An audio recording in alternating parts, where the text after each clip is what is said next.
దర్శకుడిగా సుకుమార్ సత్తా ఏంటన్నది పుష్ప సినిమాకు ముందు వేరేలా ఉంది.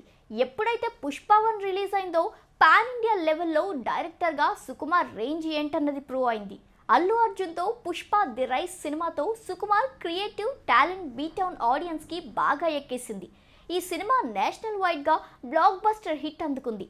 అయితే ఈ సినిమా సీక్వెల్గా వస్తున్న పుష్ప 2 కూడా భారీ అంచనాలతో వస్తుంది. పుష్ప 2 సెట్స్ మీద ఉండగానే నేషనల్ లెవెల్లో ఈ సినిమాపై సూపర్ బజ్ ఏర్పడింది. ఇక రిలీజ్ పైన ఫస్ట్ గ్లింప్స్ అయితే వావ్ అనిపించింది. పుష్ప 2 ఈ ఇయర్ ఆగస్టు 15న రిలీజ్ లాక్ చేశారు. అయితే ఈ సినిమా తర్వాత సుకుమార్ ప్లాన్ ఏంటన్నది ఇంకా తెలియట్లేదు. పుష్పకు ముందు అసలైతే విజయ్ దేవరకొండతో సినిమా అనౌన్స్ చేశారు. కానీ విజయ్ వరుస సినిమాల కమిట్మెంట్ వల్ల ఆ కాంబోలో సినిమా ఇప్పుడైతే వచ్చే అవకాశం లేదని తెలుస్తుంది. సుకుమార్తో సినిమా అంటే స్టార్స్ లేదని చెప్పే ఛాన్సే లేదు. పుష్ప తర్వాత సుకుమార్ చేసే సినిమాపై పాన్ ఇండియా క్రేజ్ ఉంటుంది.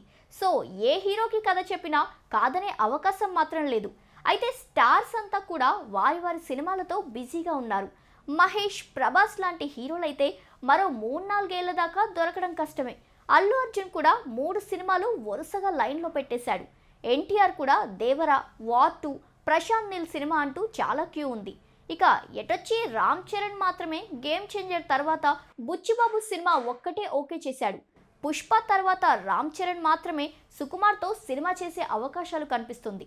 అయితే గేమ్ చేంజర్ తర్వాత బుచ్చిబాబుతో సినిమా చేస్తున్నాడు రామ్ చరణ్.